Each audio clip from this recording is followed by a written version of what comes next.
The Bible Study Podcast, episode 603. Today, the Bible Study Podcast continues the study of the Gospel of Mark with chapter 12.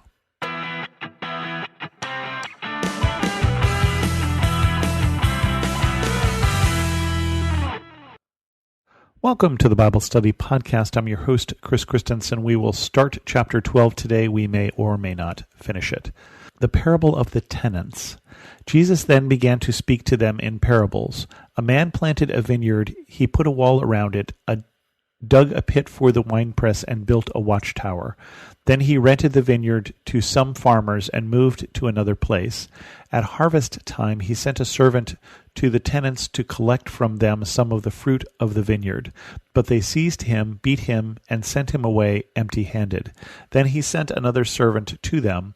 They struck this man on the head and treated him shamefully. He sent still another, and that one they killed. He sent many others. Some of them they beat, others they killed.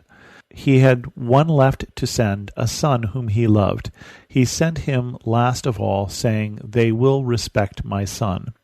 But the tenants said to one another, "This is the heir. Come, let's kill him, and the inheritance will be ours." So they took him and killed him and threw him out of the vineyard. What then will the owner of the vineyard do? He will come and kill those tenants and give the vineyard to others. Haven't you read this passage of Scripture? The stone the builders rejected has become the cornerstone. The Lord has done this, and it is marvelous in our eyes. Then the chief priests, the teachers of the law, and the elders looked for a way to arrest him, because they knew he had spoken the parable against them. But they were afraid of the crowd, so they left him and went away. So the beginning of this section here in chapter 12 said, Jesus then began to speak. Whenever you see that, it means that we're tying this into that previous story. And the previous story in chapter 11 was that the people came to Jesus and said, "By whose authority do you do this?" And he said, "Well, whose authority did John the Baptist have?" And they didn't have an answer for him, so he did not answer them. And then he tells this story. So he is telling this story where the teachers of the law have just been asking him about authority. And he is basically saying, you're like those tenants who owe the owner but don't want to pay, and they have shamefully treated and even killed some of the servants of the owner, and those would be the prophets that he's referring to here. And so he sends his son whom he loves, thinking they will respect him, and instead they kill him.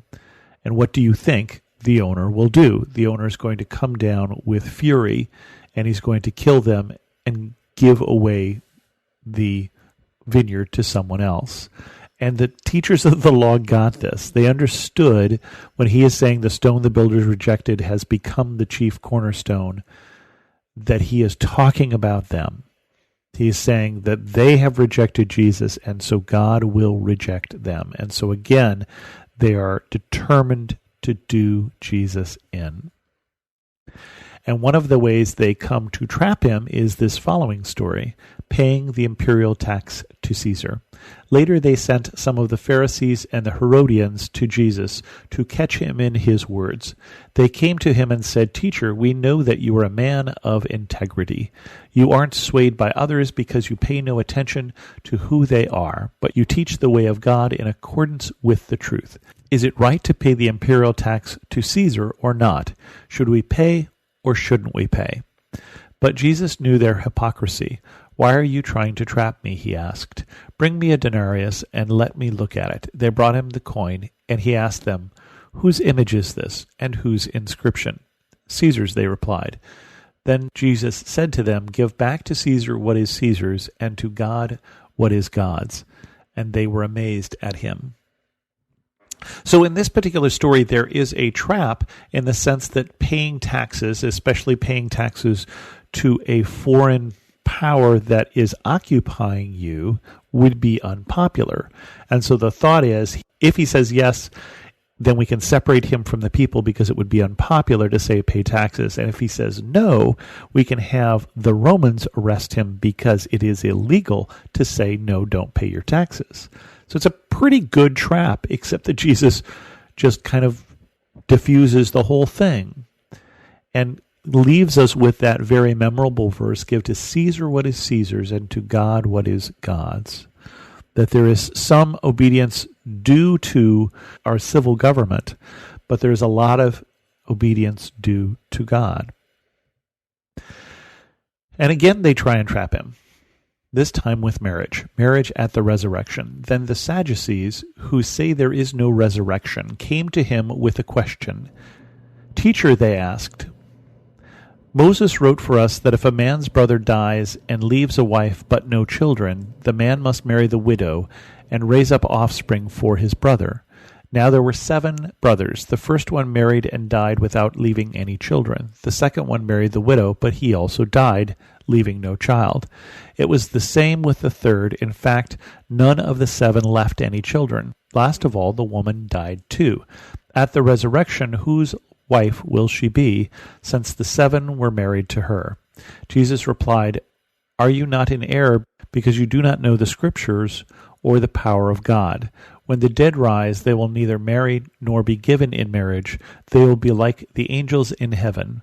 Now about the dead rising, have you not read in the book of Moses and the account of the burning bush, how God said to him, I am the God of Abraham, the God of Isaac, and the God of Jacob. He is not the God of the dead, but of the living. You are badly mistaken.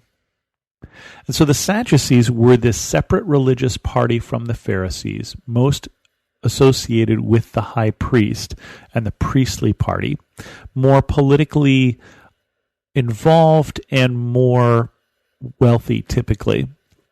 And for some reason, they only accept the first 5 books of Moses, and they don't mention resurrection, and so the Sadducees don't believe in resurrection. And it's a bone of contention between them and the Pharisees, and Jesus will occasionally play the two off against each other because of that. But in this case, they're coming up with this how many angels can dance on a head of a pin kind of question, this theoretical question that, if you believe in the resurrection, this is going to stump you sort of thing. They're 7 brothers, they all die, they're all married to the same woman, whose wife is she? And Jesus says, you don't know the Scriptures. In resurrection, people will not be given in marriage. They'll be more like the angels. Now, we know that the promise of marriage is till death do us part, but Jesus also informs us that in heaven there are no marriages. Now, I wonder if it's because in this life, being that committed to even one person is so difficult, and yet in the next life, it will be less so when everything is revealed and when we stand before the throne of grace. And so there won't be this need for marriage, this close relationship with just one person. I don't know. That's speculation on my part. But then he comes back with them and says, when the Bible talks about God at the burning bush and says the God of Abraham and Isaac and Jacob, that implies that that those people are not just dead and buried, that there is more to their story, that God is the God of the living. And so he uses that scripture against their argument against the resurrection, if that makes any sense. With that, we're going to end this episode of the Bible Study Podcast. If you have any questions, send an email to host@thebiblestudypodcast.com, or better yet, leave a comment on this episode at thebiblestudypodcast.com. And thanks so much for listening.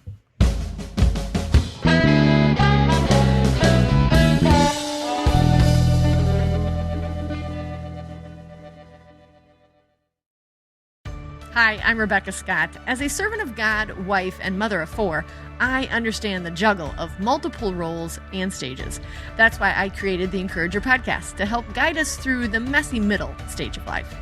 Join me on the Encourager as we challenge the chaos and embrace harmony. Together, we'll create practical systems to balance your roles and fulfill priorities. And we will do it while having joy and energy for both home and work life. Tune in for inspiring stories and interviews, actionable tips, and methods to do both home and work life. Because here, we believe you can do all things, just not all at once.